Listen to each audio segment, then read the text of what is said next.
What's going on, everybody? It's Brian Trippe. I am actually in Georgia. I'm in the North Georgia mountains. I think it's like the foothills of the Blue Ridge Mountains, maybe? Is that right? No answer.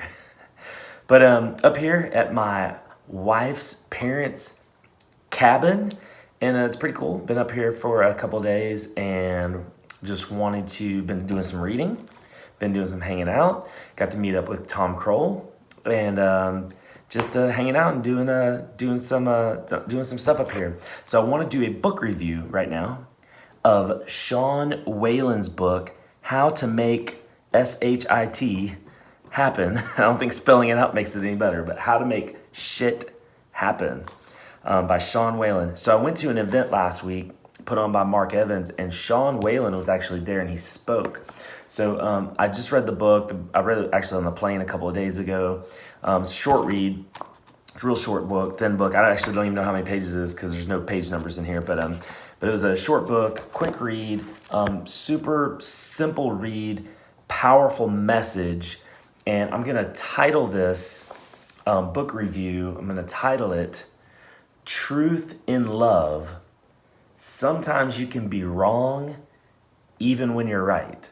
So I'm gonna get back to why I titled that at the very end, and I'm gonna give you my thoughts on the book, give you my thoughts on Sean Whalen's speech that he gave at the event that I was at, and and give you guys some hopefully some good feedback on this book.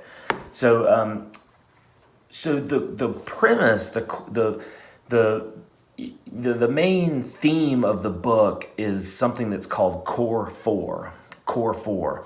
And I'd never heard of it before. I'm sure it seems like it's someone else invented it, and there's probably a book on it, and I'm probably gonna look it up and try to figure that out and probably read it too, because it's a very good principle called Core 4, where it talks about the 4 main areas that you should be working on in your life. And the 4 areas are power, which is the body. We should be working out, doing something, and eating right, taking care of our body every day. These are things that we should be doing every day, by the way. Passion and relationships. So we got power with the body, passion with relationships, purpose, which is the mind, working on the mind every day, and production, which is your job or your business or whatever. So those are the 4 core areas that we should be, according to Sean Whalen, according to Core 4, that we should be working on every single day. Your power, passion, purpose, and your production. So we're gonna break these down one by one. And I'm just gonna, there's some really good nuggets in here, some really good, just like kind of quotes that I kind of took out of the book that hopefully will motivate, inspire, and get you to take action. I think there's a couple of purposes with this book. A lot of times, anytime you see a self-published book that's probably about around 70 or 80 pages, it's usually like a marketing tool for this individual, and that's what this was. It's a marketing tool for his coaching and for his his consulting and things like that. But it doesn't mean that there's not good things in it. I wrote a book like that. A lot of people have written books, smaller books like this, for the main purpose of just to market themselves better. So that's what this is. And so there's a lot of like talking about his mastermind group and his things like that. But I wanted to pull these 4 things out and give you kind of what he has to say. So first, let's talk about power. Power is the body, and of the core 4. So essentially what he's talking about here with the body is, first of all, let me say this before I actually even get into this. He's extremely blunt, and you can tell how blunt he's going to be just by the title of the dang book. Just put a word like that in the title is typically going to be someone who is just going to be straight to the point. This is the way it is. Take it or leave it. Like it or not. This is just the way it is. So he has that approach. There's a lot of profanity all throughout the book, and that some people that's fine, some people it's not. I really think it was just to try to hammer home points is why he did that, and really like kind of like the shock factor to really get your attention to make you kind of, be attentive the whole time you're reading this. It's probably, and he speaks that way too, in real life. So it's probably a little bit of his personality, and it was a little bit intentional for the shock value, to keep your attention up. So when it comes to power in the body, he actually gives you some, kind of like the step by step of how he would, if you're not consistently working out, taking care of your body, he kind of gives you actually like a step by step. Step one, hire a trainer or find a workout partner. That's actually a really good thing to do. If you can't hire a trainer, find someone to work out with you. A lot of that times that accountability will help you kind of like take that next step. Number two is have a plan. And that's step two. When it comes to your body and taking care of your body, you need to have a plan. And I think that's one of the themes of this book is you should be planning your day like down to the minute. Every minute should be accounted for. You should constantly be having something on your schedule and planned out like in advance. So have a plan before you go into it. So before you get to the gym, you need to know exactly what are you going to work out? What part of your body are you going to work out? What kind of exercise you can be working out? That way you're not wasting time. You're efficient. You can go right in there and go straight to the plan. Okay, this, boom, we're done. Instead, otherwise you could be there for, an hour, 2 hours, 3 hours. But if you get in there and be efficient, you can get in, get out, and get what needs to be done. Also a plan with your eating. If you have like a meal plan or something like that, or meal prep, maybe you've prepped a day in advance or a week in advance, and you can just grab it and just go. And a lot of times people use the excuse, well, I would eat healthier, I just don't, I don't want to take the time to Well, if you meal prep ahead of time, it kind of eliminates that. So that's good too. And those are the two steps. But, his main point when it comes to power and the body, his main point was really just, get your fat butt off the couch. Just do it. Just do it. Just go. Do the effing work. I don't know if you can read that right there. Do the effing work. There's no excuse for not working out and having the body that you can do whatever you tell it to do, and just do this and do this. So, get rid of all your shitty food is, a part of, so his theme, his style is just do it. Just do it. Just go. Just do it. And I'm going to come back to that at the end. So that's power.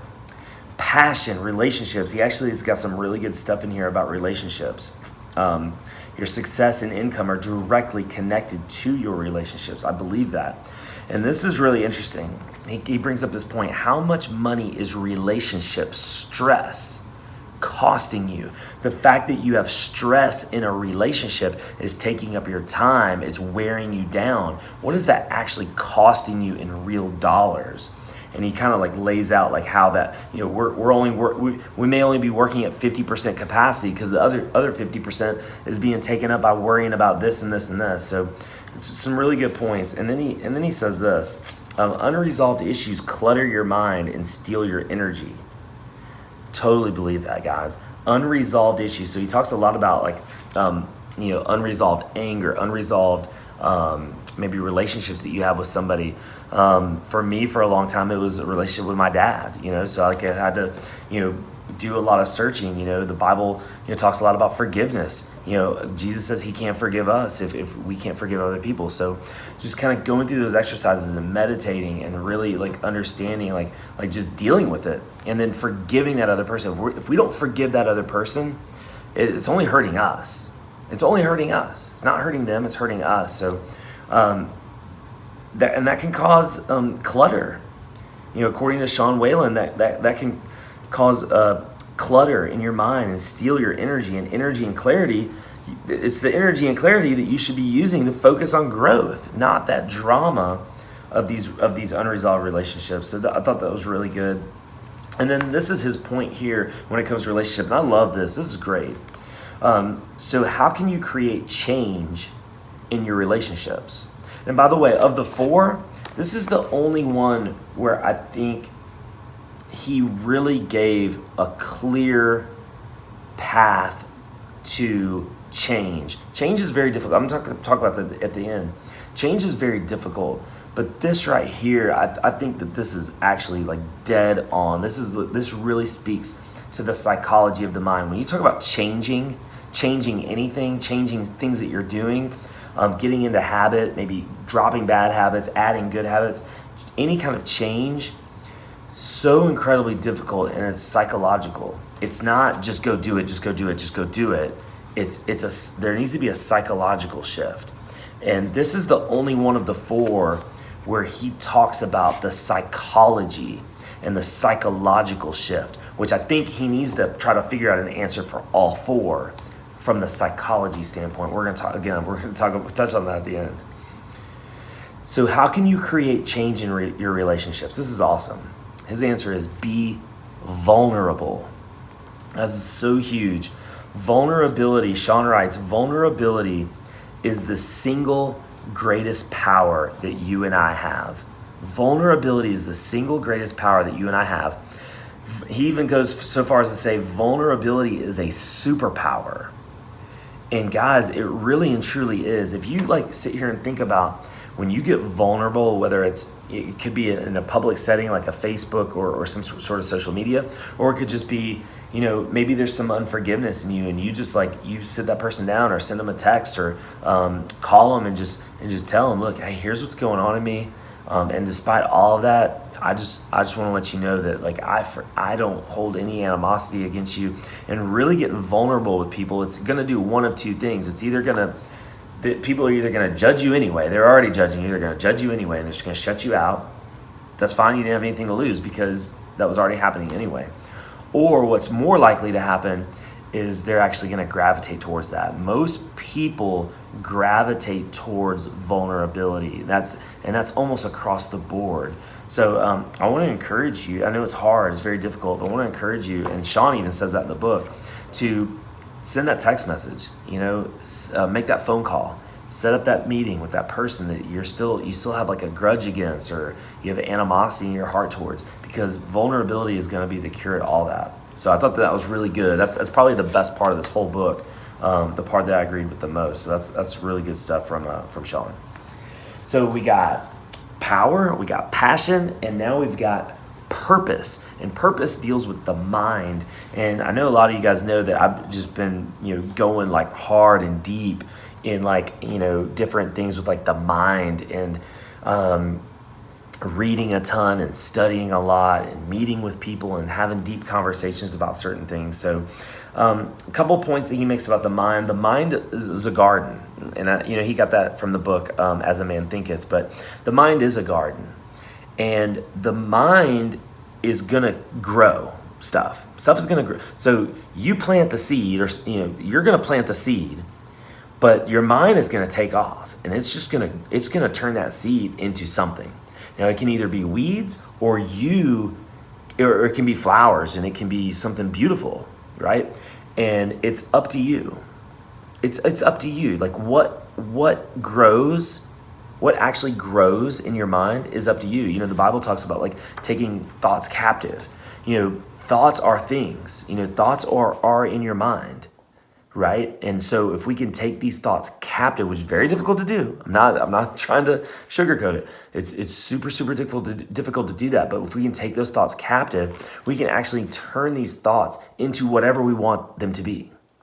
So I just want to encourage you guys in that, because that's a really good point that he made, quoting As a Man Thinketh. That's great stuff. And then this other point he made, he put in this quote that idle time is the devil's workshop. So huge that when we don't have, again, it goes back to planning, having our day planned ahead of time, having, if we leave the house, where are we going? Do we have every minute planned? If I get to my office, I don't have every minute planned. So I get to my office and I get done with this meeting, and I've got an hour in between my next meeting. I end up doing stuff I shouldn't be doing. I end up getting online and just surfing the internet and watching a video. I get caught up in watching a video. I get caught up on Facebook, and I get caught up in all this other stuff. It's not productive. It's just not productive at all. Now there can be a time for that. I can time block, 10 minutes for Facebook right here to respond to comments and maybe post. 10 minutes to do this. But the idle time is the devil's workshop. That's when you're going to be the least efficient if you don't have your time blocked. And I've been terrible at this. So Sean has actually challenged me in this by reading this book that I need to be way better time blocking my day. So I love that. That was awesome. Great stuff. So we did power, passion, purpose, and now the fourth one is business or production. So he really just he kind of like lays it out like kind of step by step, like here's exactly how to go make, you got to make money, and here's how to go make money. And essentially his answer is just go and do it. Just, if you don't know how to make money, Google search it. Like everything's on Google. And he uses the point that like even NASA has how to build a spaceship, how to build a rocket ship. The blueprints are on Google. Like everything's on Google. Like how to make money is on Google. Like if you can't make money in this day and age, then you're not trying hard enough. You just don't want to make money. So there's some truth to that. I think it's a little deeper than that, but he like really pounds home that point about just, and then copying. Like go to Google and just copy, and F your excuses and F you. And you know, I titled this book, How to Make Shit Happen, for a reason. That, you know, it's just do it. Just go, just make it happen. Just go and do it. So that's kind of the book in a nutshell. He does have some stuff on networking. I'm probably going to make this is a long video. I'm probably going to make a shorter video just about his little section of networking, which is really good stuff. I like it. Got some really good stuff in here. Nothing earth shattering, but I do like what he wrote about that. And that's kind of the book. So the book really talks about Core 4. Again, I don't know if you guys know who invented Core 4. Put it in the comments. I'm going to try to dig into who did that and probably read a book or something on it. But I want to give you my thoughts before we leave. The last like few minutes here, I want to give you my thoughts on the overall theme of the book and the overall theme of his message when he gave his talk. All right, so I'm going to start with the good. So the good was he kept asking the question. This is one of the hardest questions in the history of the human race, right? He kept asking the question, like, what do you want? Like, what is it that you want? And I asked this question of myself a lot. I've been through Life and Air. I don't know if you guys know what that is, but Life and Air is actually coming to Birmingham next month, and they're coming to Atlanta next month, and they're coming to Columbia, South Carolina next month. So if you're in those areas, you need to check that out. But Life and Air, it helps you kind of organize your priorities, put your life first, and build a business around your life, and that your business can support that life that you want. But the first thing that Life and Air asked, the first question they asked, and the question that Sean was asking, like pretty much his whole speech is basically what it was about, is what do you want? And it's so difficult to answer that question because I think a lot of times we're like, well, I feel guilty when I actually like write down what I actually do want. I feel guilty about that. And I think that there's nothing wrong with wanting things, and then there's some people on the opposite side of the spectrum. They're like they just like they're clueless. They're just like, I just want to do whatever I want when I want. And Sean made this point. I've heard other people make this point too. It's like you're free. You're free to pretty much go and do whatever you want to do. No one's like holding you, and not in this country. You're not being held in chains. You're not being like, you are free to, if you want to like drive to Arizona tomorrow, you can do it. If you want to drive there, if you want to go there, you can go do it. And a lot of times people are like, well, I have a job, right? Or it's going to cost a lot of money. I think a lot of times we trick ourselves into thinking, well, I think that's going to be a lot more expensive than it really is. So for instance, we just went on a Disney cruise and it cost like $3,000, maybe $4,000 once everything was paid for. And we were and we drove there and we drove back, and it was like we went to Six Flags, we did a lot of stuff. And we were gone for like 4 or 5 days, and we spent like $4,000, which, to some people that's a ton of money, but to most people probably watching this, that's not a ton of money. It's not as much money as you think it is to like go on a cruise or to go do something that you just really, really, truly want to do. It probably does, if you really dig down deep and write down what you actually want, I'll bet you that you can do and accomplish most of that stuff. And I'm gonna tell you guys a quick story on that. When I first got married, I remember there was one day, I was using my wife's computer. We just got married. We'd only been married for like maybe a month. And I was using her computer for something, and I found this folder where I found this this document. I can't, and it said like what I want, like all the things I want. And I like read this list of all the things that my wife put on at the time. This is about 9 years ago. All the stuff she put on this list of all the things that she wanted, and I'm just like, really? She wants a DVR? That's easy. She wants, and I can't remember what it was, but like 9 out of the 10 things were just like super, super easy. It's like, why don't we just go do these things? Why don't we just get them? So like all the things on that list, I just made them happen. I made it happen in like a month. All that stuff, because if she wanted those things, let's go do it. Why? I think a lot of times we just kind of get tricked into thinking that we want, like everything that we want is like this huge exorbitant thing, but it's not in a lot of times, in a lot of cases. So do that exercise. It's very difficult. You're probably gonna have to meditate. You're probably gonna have to think on it. You're probably gonna have to talk to your significant other or your parents, children. You're gonna have to talk to friends, counsel, something like that, because it's a very, very, very difficult question to answer.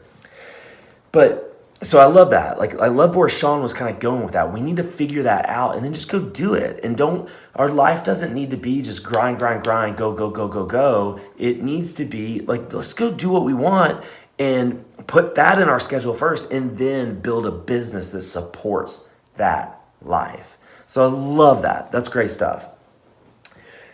Here's where I have a challenge with Sean. Okay. And here's, this is going to be, I'm going to keep this really brief, but this is where I have a challenge with the book and with his talk. A lot of the book is just go do it. Just go make it happen. Just, if you're fat, just get off your fat butt and get to the gym. And yeah, he said, gave us some tips, get an accountability partner, things like that. I agree with those things, but it goes a lot deeper. And that's where I think where Sean misses it, at least in this book and in his talk, he misses the psychological piece to it, like really badly, because it's not that easy. If it were that easy, everybody would be doing it. I believe in everything he said, the core 4. I think that it sounds awesome. I want to do more digging on that, do more research on that. But it's not as simple as just go do it. Or and things are your choice. Like everything is your choice. Like it's your choice on what you're putting in your body, like what you're eating, what you're drinking. It's your choice whether you're sitting on the couch or whether you're going for a walk or whether you're going for a run or joining a gym. Most of those things are your choice. And I get that. And he's right. He's 100% right. Remember what I titled this. He's right, but you can be wrong even when you are right. And he is right. There's nothing in this book where he is not right. All of this book is 100% correct. But he's wrong in the delivery. He's wrong because he's really missing the psychological piece here. And and the last story I'm going to tell, this point is, and I probably would never even have come to that conclusion if I hadn't heard him speak. When I heard him speak, he did something on stage that I talked to numerous people that were at the event about it that all agreed with me. And he did something on stage that just made me sick. It just absolutely made me sick. I can tell that where Sean is really missing it is the psychological piece. Like he doesn't either get or doesn't really care to explain the psychological piece to the puzzle. So he gets up on stage and he's asking a lot of questions. He probably asked asked people to raise their hand about 30 different times. So after about the 25th time, there's a guy on like the second or third row where I guess he didn't raise his hand or whatever. And Sean just like pointed at him. He said, "Well, do you or don't you?" He's like, raise your hand. Like, just raise your hand. Don't half-ass it. If you're going to half-ass it, get out of here. Don't be and I'm paraphrasing. And what I'm paraphrasing, it was way worse. He was cussing at him. He was fire in his eyes. He was like, he at least played the part that he was like legitimately pissed at this dude. And I'm telling you, if that were me, it would not have got, the guy was just like, I did raise my hand. Oh no, I will. Yeah, no, I am here. No, I want to be here. Like I wouldn't have reacted that way.